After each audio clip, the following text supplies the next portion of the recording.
Səni seçdilər Ramin. Kifayətdir, qəşəng, əla.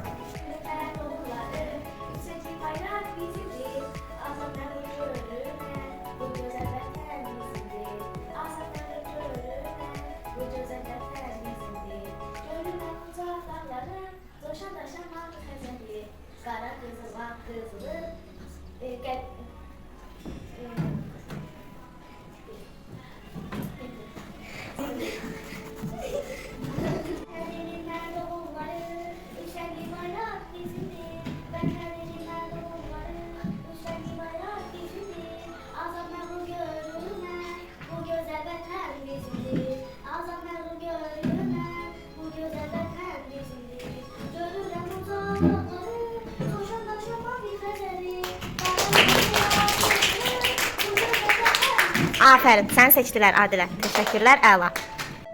Vətənimin hər doğulları, üç rəngli bayraq bizimdir.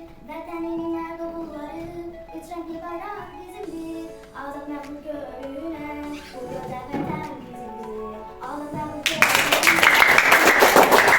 Aferin, səni seçdilər. Hörmətli jüri iştirakçıları.